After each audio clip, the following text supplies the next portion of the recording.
Okay, thank you. Yeah, let's move on. So this is the fourth lecture in the subject BTA for session one, right? Let me share my screen quickly, and we'll move on to learning more stuff with respect to the subject. So this morning, I just came in and then I removed, so yesterday, you remember in the lab, the data node was not coming up, right? So if you remember, I told you in physical file system, which is the local file system, you can set the directory where the metadata as well as the data will be stored, right? If you don't specify, by default, it's going to be in the /temp directory. And that was supposed to be cleaned up properly because I didn't clean up. The formatting was not going proper. Okay.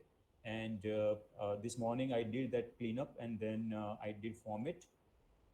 So formatting showed me a message saying, the formatting successful, just because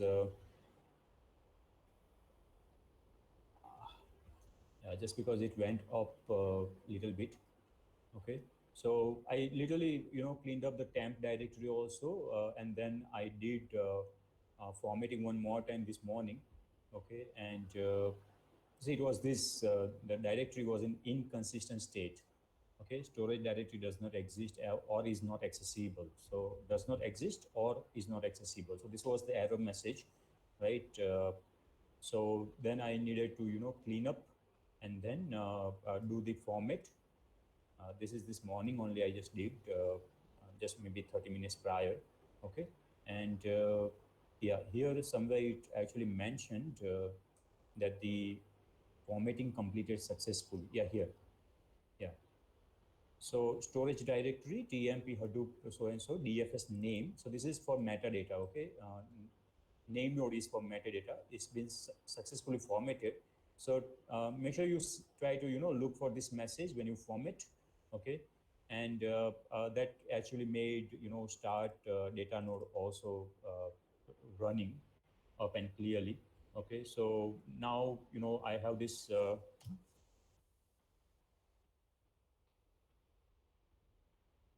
name node, data node also running. I may do sbin start yarn, which will start the master and slave components with respect to processing, which are the resource manager and node managers, right? So we'll move forward from here. For today, let's see what we have got. So this is last year's lecture taken details. This year we have three lectures so far. So uh, let's just move on with some topics. General first, okay. The topic name is data orchestration and big data architecture. So there are two simple, topics need to be touched. One is the big data architecture. Okay, it's a general theoretical one. When someone says, talk about big data architecture, you should actually talk about this phases. Okay, these phases in which first you have to work on acquiring the data. And I already clarified that it can be from sensors or from web users, or it can be from transactional processing, right? So acquiring data can be from any location. I mean IoT based, right? Then you process the data. So that's the next phase in the architecture where you will actually maybe doing cleanup, maybe doing little bit of aggregation, right? Or maybe you do little bit formatting as per requirement. So that's the process part, and analyze is the actual the analytics part, which is going to have many more algorithms involved, right? And if provided big data, of course you would have to have the map reduce kind of framework for processing as well as analyzing. You can also have query framework, which we will learn, for example, HQL, which we will learn in coming classes. So there where you will have chance to analyze the data, Okay, so there will be a concept called pipelining. Okay, I repeat, there will be a concept called pipelining. It's very much like your Linux pipelining. Okay, where even in Java nowadays, Java 8 plus, it has the feature of pipeline, or you may also think it as a stream.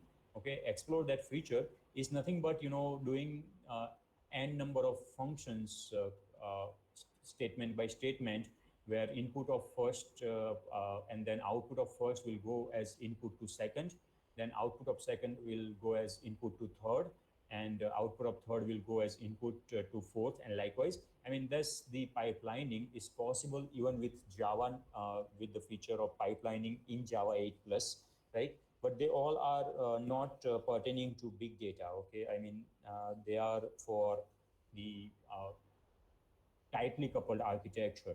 But then you definitely have to go beyond those uh, requirement, where you have to opt for big data technology tools, as I mentioned, Hadoop or Hive or Peak or Uzi. I mean, there are so many of them.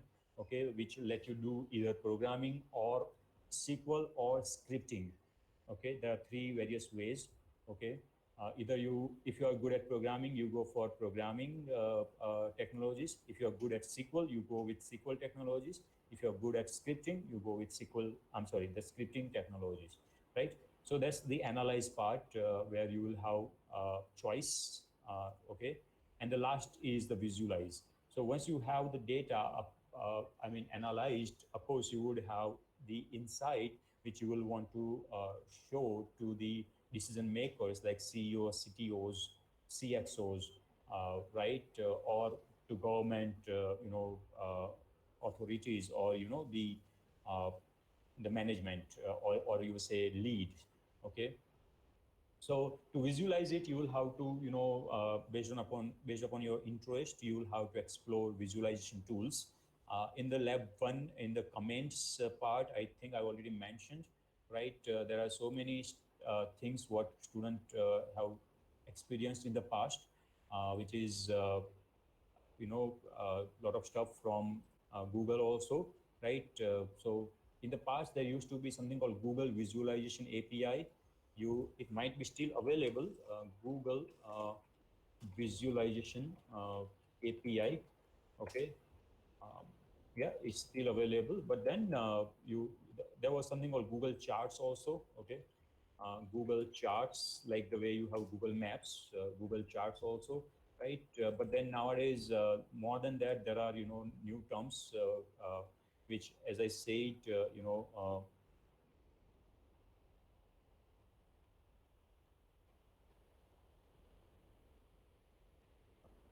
in this comment, right? Yeah, here. So Google Knowledge Graph, Google Reach Card, even Google Data Studio. You might, explore Google Data Studio, right? All these things will let you do analysis, as well as specifically the reporting or visualization. Okay, so know that big data architecture, it involves these four important phases or steps. Be aware of these, like acquire, process, analyze, and visualize. You might have heard about ETL, right? The full form of ETL is extract, transform, and load, right? You might have heard about it. This is little old, I mean, but you might have heard ETL, right? So their extract, transform, and load was primary thing. But now you have, in big data, you have acquire, process, analyze, and visualize. Okay, so they are the fundamental levels of big data architecture. And as I mentioned, there are a lot of technologies which let you do all of these steps in various ways. Okay, and there's actually very much like orchestra. You might have heard the word orchestra. Orchestra is like the a way to do music rhythmic, one step by step, right? So that's what orchestra means, where multiple musicians might come together like a band, and they produce the nice music, right? So orchestration, learn to pronounce it properly. I tend to make mistakes there.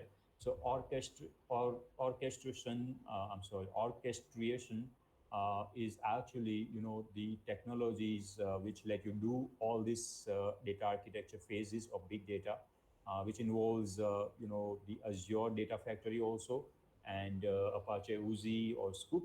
Actually, Scoop, to start with, it was to acquire, I mean, it was to inject or ingest. Okay, there are two words, inject and ingest. Uh,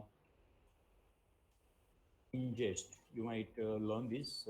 Okay, so you might want to ingest data from RDBMS to Hadoop, or likewise big data framework. So ingesting technologies are primarily about the acquire phase. Okay, they are from the acquire phase.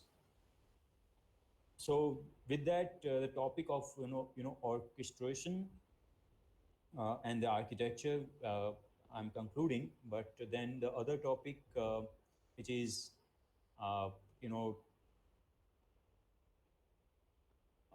the next in the row, the e-commerce or commerce and the big data analytics. So before I move on to the next topic, any question on the data orchestration or the architecture, big data architecture?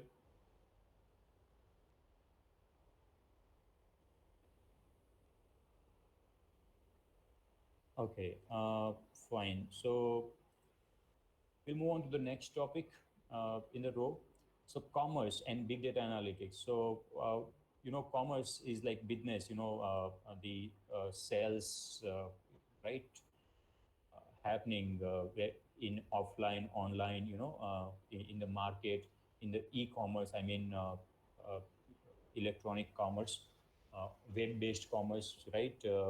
Mobile-based commerce, and nowadays you order and then there will be cash on delivery, or paid upfront via credit card, or so all these things. Basically, commerce and big data analytics. What all things are possible? Of course, a lot of things. It is a huge domain where big data analytics is helping, right? So few technological term I would like to throw here just for your learning sake. Okay, so let's understand one topic called customer churn rate. Now this is just one technical or the domain specific term with respect to commerce and big data analytics or e-commerce. The term is customer churn rate.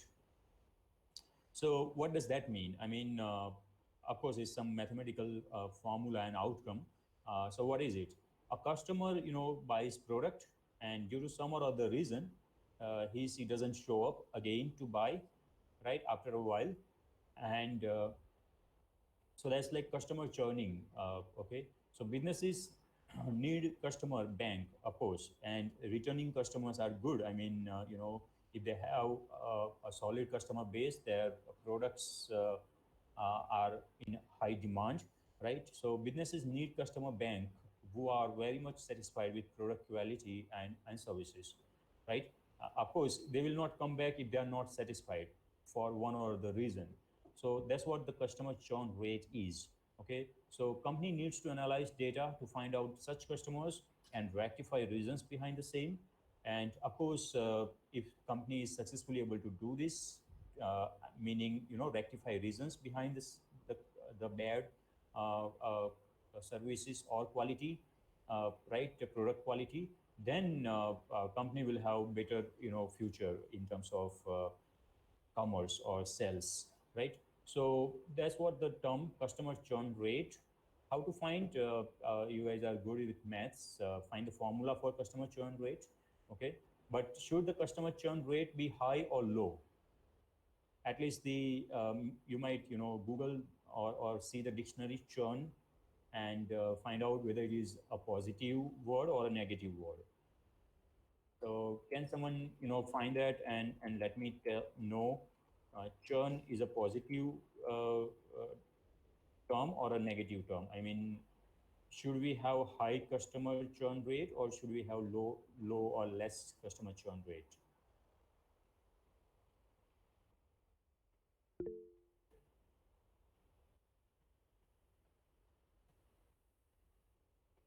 Right. So I have some answers. So let's see who is trying. Uh, okay, Hardik raised a hand. Hardik, was that intentional?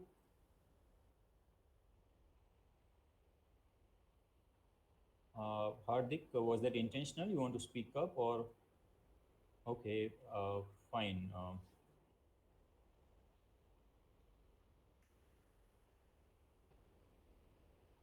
So companies with high churn rates, they are losing a large number of subscribers, resulting in little growth. That means the churn rate has to be low. So the churn rate is actually negative term.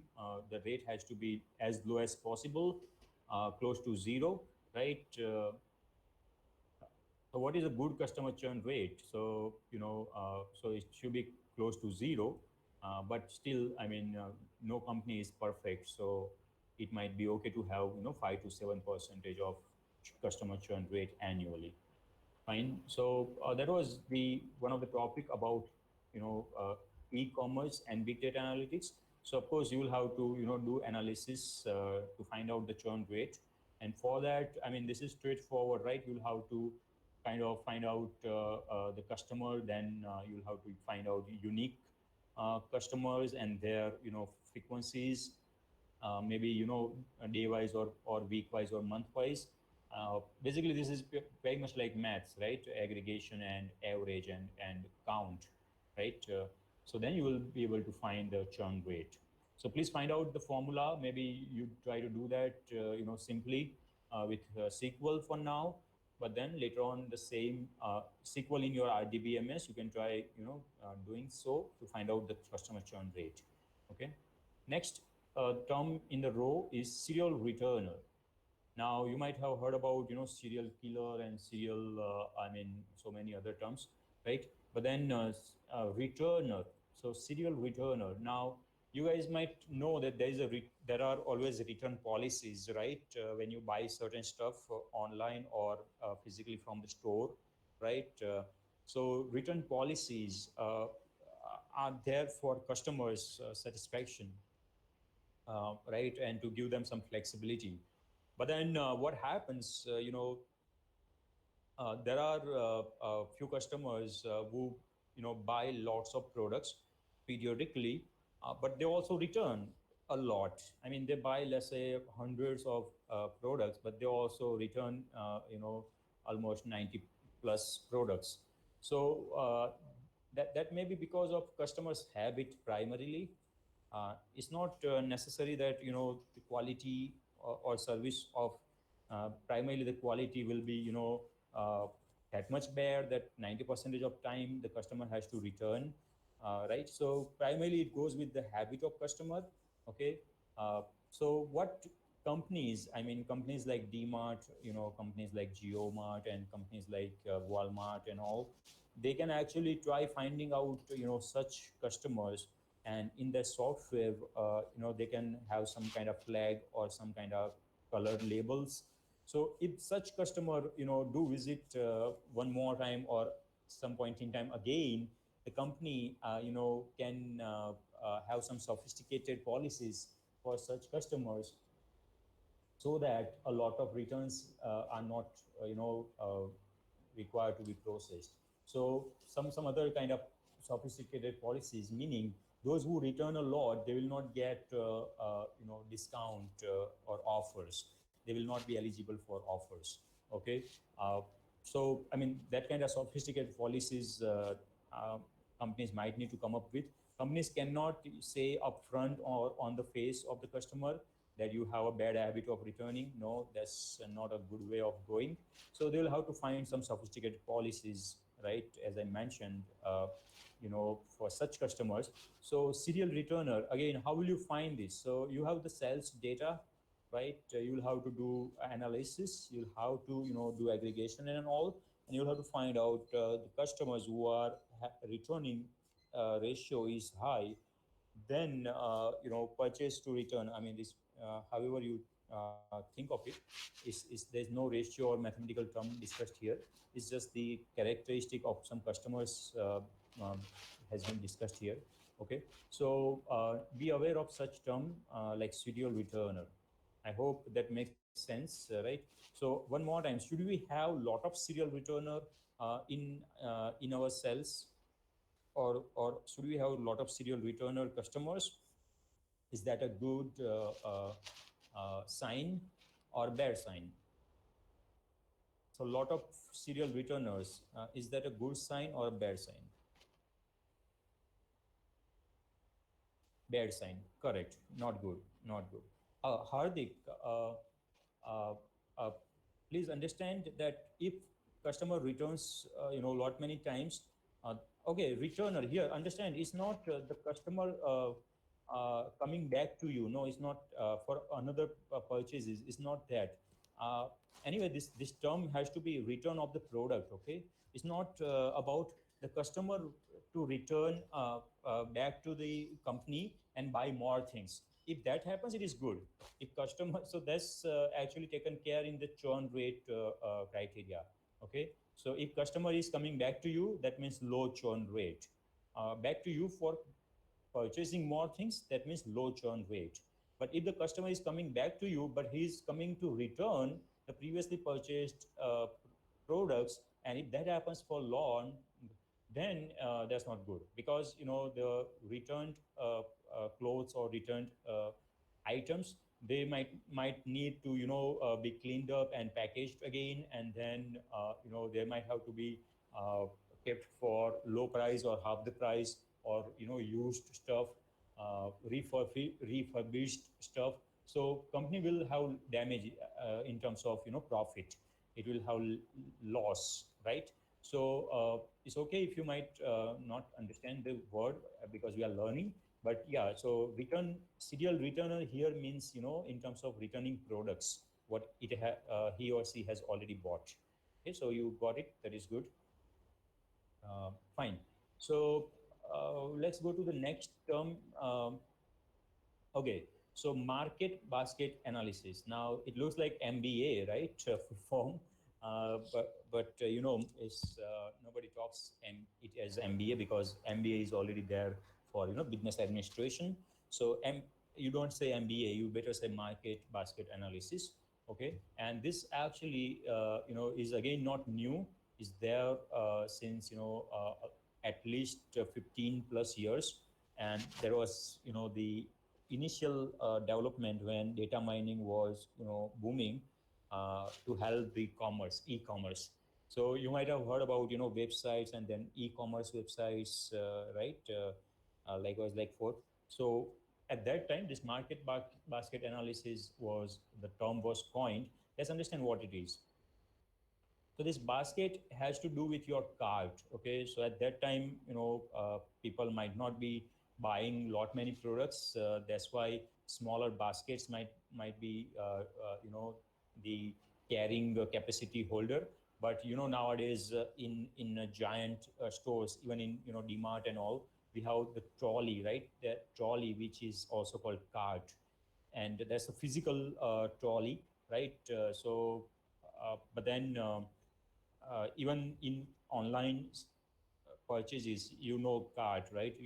You add to cart, so that cart is actually the basket. Okay, for us, for this particular term, market basket analysis. So what this purpose of this market basket analysis was, like in the e-commerce specifically, how is the customer buying, which all products he's buying, and trying to look up about his buying behavior, or what all the trends of products, which products are trending, which products are not trending, uh, which products are trending in which months of the year, which seasons of the year.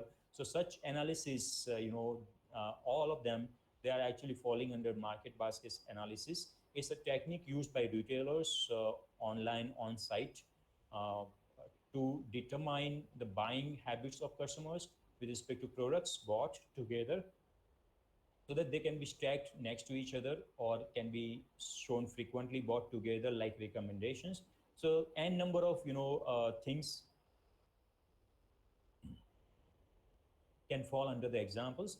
I have just taken few, which is there used to be a famous example of bread and butter. Okay, so companies, they will keep bread and butter next to each other in physical stores, so that they know they have done this market basket analysis, and they have found out that those who are buying bread, they also tend to buy butter. Okay, that's when it is helpful if we keep bread and butter together in the rack, so that customer will quickly buy it. Or you can also say customer buying bread will prone to or tend to buy butter if he was missing or he was forgetting. Or it might be kind of, it will attract or lure customer to buy such stuff, right? So that's what they will do analysis. And even the arrangement of items in the physical store, that matters, and that boost, if it is done in particular way, some smart way, then that will boost the business more. Okay, so that was that is also in even in online recommendations, right? When you are trying to buy something, you will also see bought together, recommendations, or other customers also bought these uh, uh, so such recommendations in online e-commerce sites, or apps. You have been following that along, right? You know that. So one of the algorithms used for the same basket analysis, the name of the algorithm is a priori. So a priori is very famous algorithm in data mining. So all of you are requested to explore a priori. We may not be able to take it completely, but I will try to touch up, and we'll try to see if we have solution to that. It's basically, first thing, you'll have to understand the algorithm a priori. Then you will have to do paperwork or calculator work, so that I mean examples, so that how a priori algorithm works. And then of course you'll have to apply or develop the same algorithm, and for a bigger data set at hand, you will be able to run and generate something called rules, association rules. Okay, so that actually is telling you that bread and butter are bought together highly, so better you keep it together. Okay, likewise, so a priori algorithm is used for market basket analysis. Fine. uh, so that was market basket analysis in general. Then the next offers or coupons or membership benefit, you might have heard about all of these terms, right? So many online on-site commerce allow discounts, promotions, to have business keep moving, right? How do they decide actually when to give which promotions and whom to give which promotions, on which products to give promotions, etc.? Of course, they need to do some analysis, right? So uh, and know that if you are not doing it in a proper direction with algorithmic support, you may end up in loss. Okay, you may ruin your business.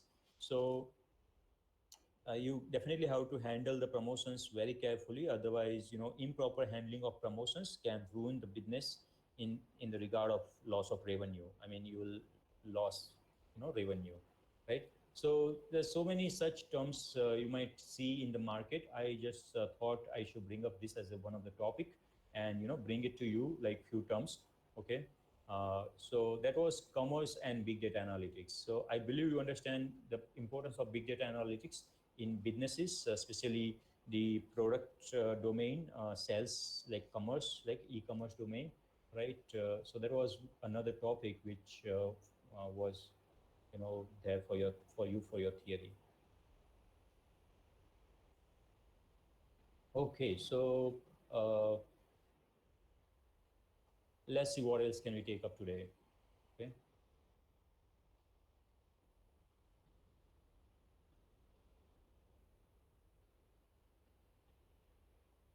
So did anyone try to solve that finding mutual friend uh, problem requirement? Did anyone try to solve that finding mutual friend on piece of paper? I at least throw that example, the maths part, right?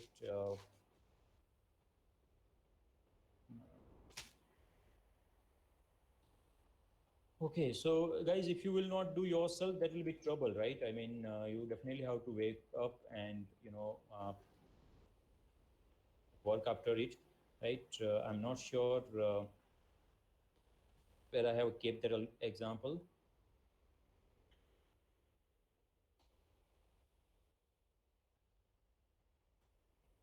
Yeah, so one example is this, maybe other example uh, might this, right? So given this set of data, you have to give me pairs of friends with their mutual friends as outcome.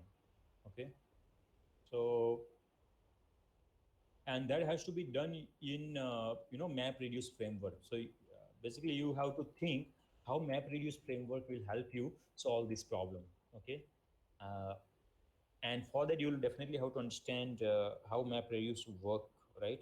So with word count, we at least had once we have seen how MapReduce works, right? I was actually looking for some slide. Wait a minute, I'll just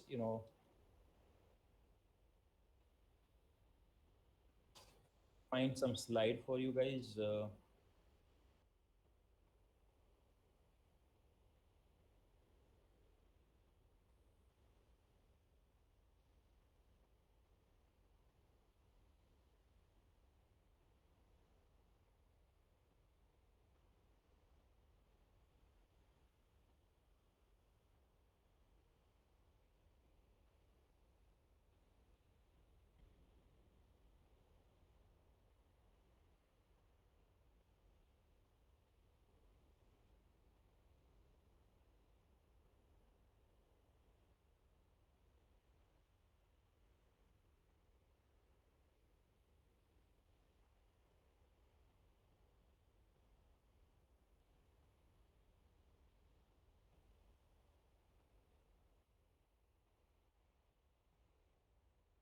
So let me share the screen one more time. I know picture is more worth, but then I'll walk you through this particular URL.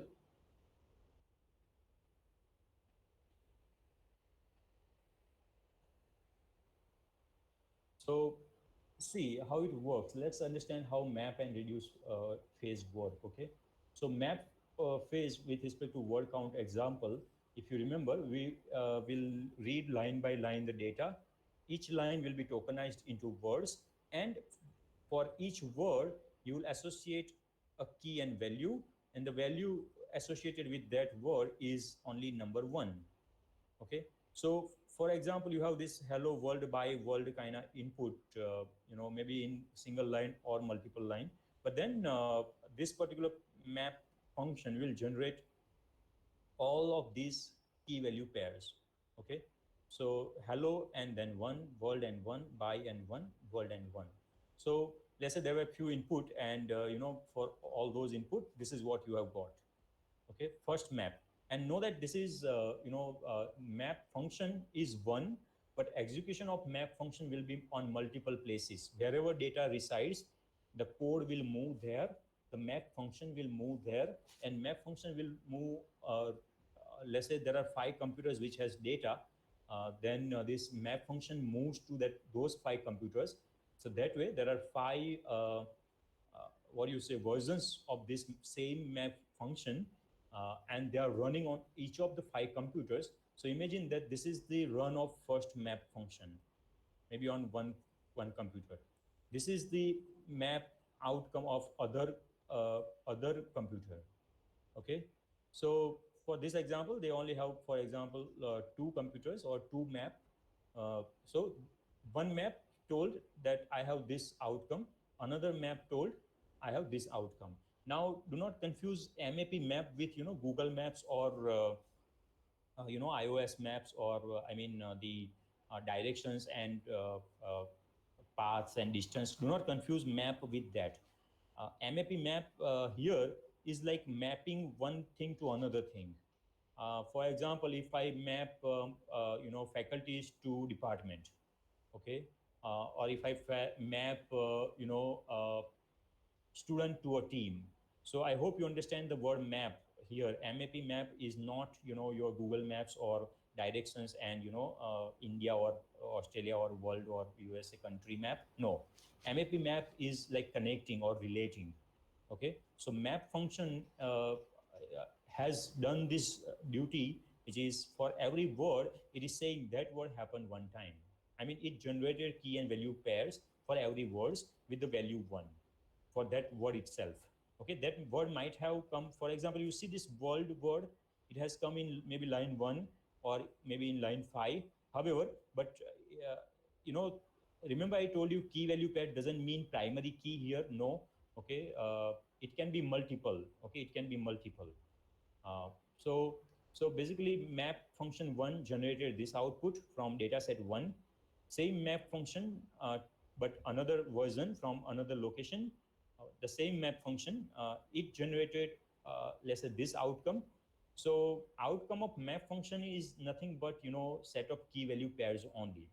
Okay, so input to map function is nothing but the lines like the data sets. Okay, line by line. And output of map function is nothing but key value pairs. Now what happens internally, as I said, there are more phases like shuffle and sort and combiner. Okay, so what does it do? It actually shuffles and sorts and then combines, so that something on this line what you get. Okay, uh, so on the same computer, on this same data set is possible. I mean, there are multiple ways. Either it can be done on the same data set at a computer level, like node level, or it can be done at a global level. But for now, what you see that it has done, this combining logic, which is called combiner. Okay, I will tell you the purpose of combiner. So right now, what combiner phase has done, and which is implicit. Okay, we have not written that logic ourselves. It is implicit to MapReduce framework. So what combiner has done, it has the similar keys and then made the count to be 2. So you may feel like this is exactly same as reducer also. So that is in a way right too. Okay, but this is for now is still the outcome of the map phase, which actually has map and combiner multiple phases. So overall there are two phases, map and reduce. But within map there are sub phases, and this is still the job of map only. Okay, this but which part of the map did this job, the name of that is combiner. Oh, this is what here it is mentioned, the local combiner. Okay, so let me tell you again, high level there are two phases, map and reduce. But then that's theoretically taught. But then map phase itself has more steps within it. Same way reduce phase might also have more steps within it. Okay, so one of the phase within map is the combiner. So here is the output of each map passed through the local combiner. Okay, for now, as I say, which is same as the reducer, right? Which is, but it happens on local data outcomes. Okay, intermediate results. So what happens? Uh, the first map outcome, which was this, it is now actually combined to get this, like hello one time, by one time, but world two times. Same way, this outcome from map instance two, again, if run by combiner, it says goodbye one time, Hadoop two time, and uh, hello one time. So now this actually will be sort and shuffled to create buckets. If you remember, it is actually called a partition phase. Okay, which we'll learn in detail as we move forward. There is something called partition phase. What will happen in a you know in a given partition, you will have a related key value pair. For example, one partition for all the by words, another partition for all the hello words, another partition for all the world words, another partition for goodbye words, another partition for Hadoop uh, keys or words. Keys, rather, let me say keys. So, how many partitions I may expect? The unique number of words, so which are 5, because hello is already taken here. So what will happen, the partition actually creates partition 1, then partition 2 actually has, the two key value pairs, hello 1 and hello 1 from here. Now, know that this time all these key value pairs are actually from a global level, and it's not combiner kind of stuff where on the same computer it is happening. No, at a global level, partitioning is happening. So at a global level, one partition is there, which is for hello. So all this, hello will go together. Okay. So basically, in one bucket or one partition, I have hello 1 and hello 1, and that will be actually given later on to reduce phase. All the partitions one after another will be handled by the reducer phase, and we know reducer for now is doing nothing but it is doing addition of those values, like the so what will happen for the by bucket, there is only 1 plus nothing else, so the outcome of by comma 1. For the hello in that bucket, there are actually hello 1 and hello 1, so it will make it hello 2. Then for the world, again there is nothing, it's just world 2. For goodbye, there is nothing, it's goodbye 1. Hadoop, there is nothing, let's say goodbye 2. Imagine there is one more Hadoop here with some value 5. Okay, so Hadoop 5 and Hadoop 2, they both, or more than them, I mean more than one if there are any, they all will go to the same reducer, because the partition is given to that reducer. Again, the way I said, map has multiple instances, reduce will also have multiple instances. The logic is same, but multiple instances, the function will run multiple times with different data sets. So that if there is, imagine if there is Hadoop, Hadoop 5 here, then Hadoop 2 will make it Hadoop 7. So reducer phase actually, finally, creates what you see as in output, by 1, goodbye 1, Hadoop 2, hello 2, world 2. So that's actually map reduce framework, how it was in version 1. Okay. So what we have described is actually the MapReduce version 1 framework. Okay. So any questions so far on MapReduce version 1 framework? Anybody has any question? MapReduce version 1, the word count example. Okay. So if there is version 1, right, how about any other, I mean version 2? So maybe I'll go down. So please read through all these things, okay? What is the purpose of shuffle, short, reduce, secondary short? There are so many more things, okay? So as I mentioned, mapper has, phases of combiner, right? But then, reducer will have phases of shuffle, short, secondary short, reduce, okay? So you see reducer has reduce as one subphase. That way mapper might have, map as one subphase, okay? So read through it. So don't confuse yourself just by these names. However they are, we have to accept them, right? This partitioner, as I mentioned, right, there is, a bucketing happens. This is also there in MongoDB. Partitions, I mean, is in most of the distributed system technologies. Partitioning is a key thing, okay?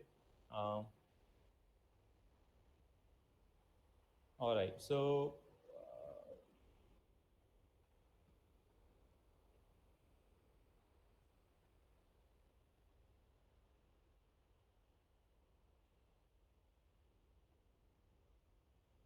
yeah, there are many more things like split and all. Please, there is something called record reader. That record reader is nothing but, line by line input, or you can also change the record reader to be different, okay?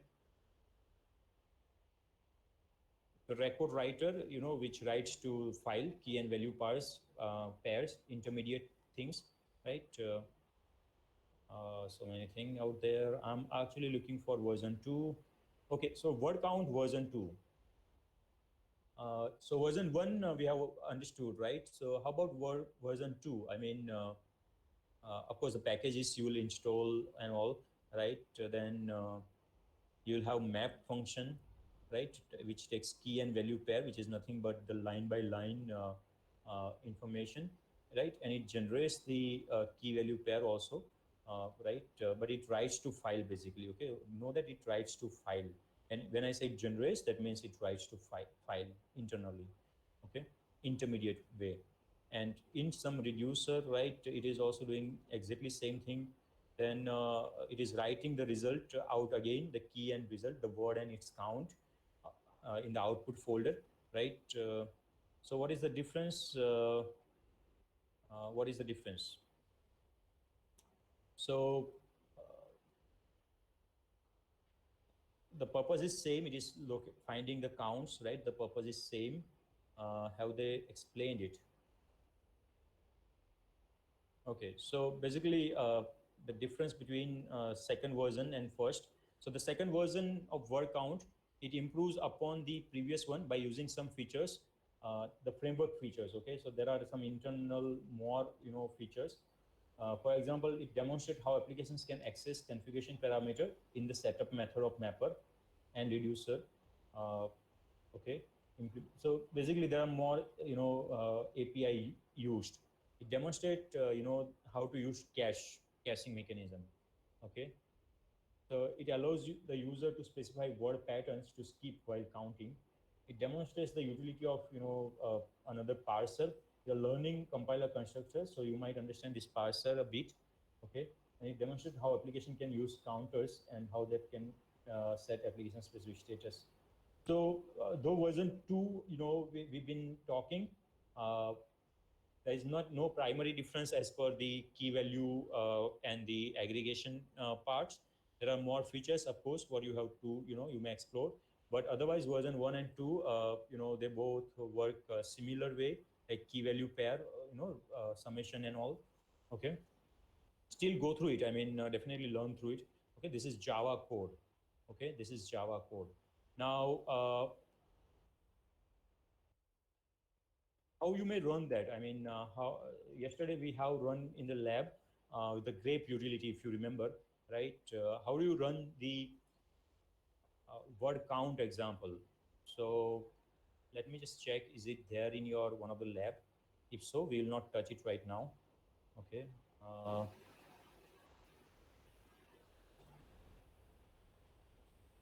mhm. Okay, what is happening and so on.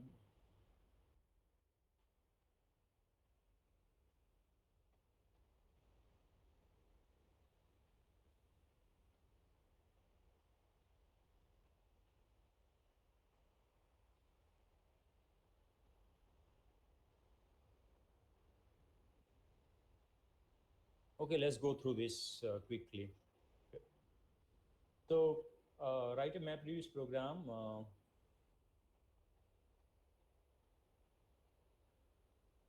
Okay, let's go through this, right? To count the frequencies of words from distributed storage source and understand the phases involved in MapReduce programming, right? What it is doing is basically going to write the word count program, okay? And see, this is the diagram, what you might, like. How does it work? At least, again, as I say, there are a few more details out here. How do I do full screen? Okay. So see, you have input files, right? Then you know that it will be splitted. So there will be something called input split. Okay, so it will be splitted into input split. The mapper will take up and then generate. So this is here, map is here. Okay, it works on the input split and then generates key value pair. Okay, you then short and shuffle will happen, which is gonna do all apple together, uh, all grapes together, so that combiner can get you the outcome like apple 4 and mango 2. So now, as I said, there is little understanding difference what you might have to be clear. This image says apple from from this level, then this level, and this two level are all of them are kept in this one bucket, box. I mean, is in here. That shows that this particular picture is actually talking about single map, single computer, because we know combiner actually combines locally. I repeat, combiner combines locally.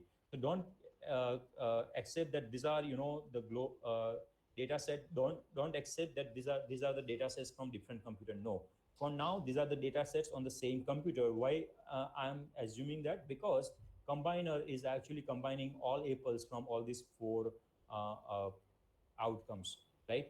That means there are four mappers. This is four outcomes, and these four mappers are on the same computer. So you may think like, can we have multiple mapper on the same computer? Then the answer is yes. Will there be multiple computers similar? Then the answer is yes. Combiner actually works locally, that is for sure. Okay, as one of the theory, combiner works locally. Okay, and this picture is actually the outcome of only one. Okay, uh,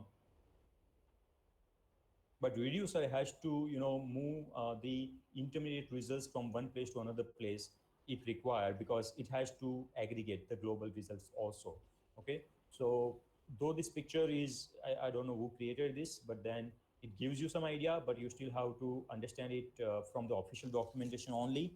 Okay, don't blindly just look at the picture and try understanding everything, because the picture might be spotting down only few characteristic and not all. Okay, but then it will still make some sense, definitely. Okay, so we have talked about all these things. The next thing what you will have to learn is how do you run this command. Most likely is given in this you know so if you are curious, you may go and do it, or else whenever we hit the lab, we'll do so. Okay, the map reduce part. Fine. Now we will whenever we hit the lab. Let me confirm that do we have a lab for this, or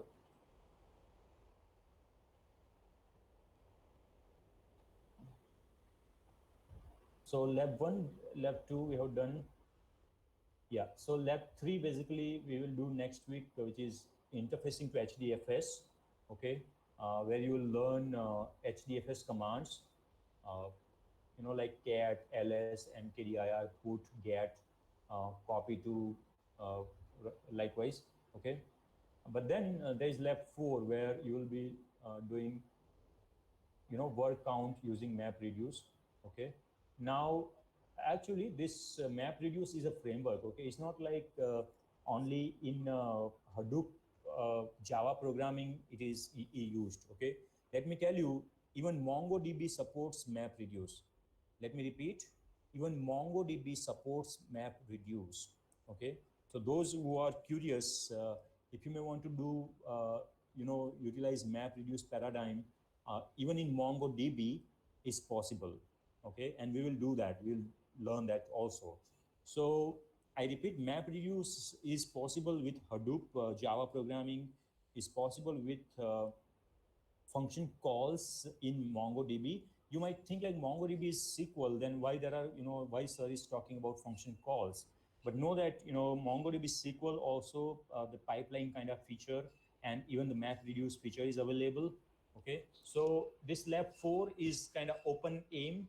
You have to do word count using MapReduce, and you can actually, utilize any of the distributed computing paradigm uh, uh, solutions or tools, for example, MongoDB or the Java MapReduce. So right now, I already talked about word count using MapReduce in Hadoop Java API library, right?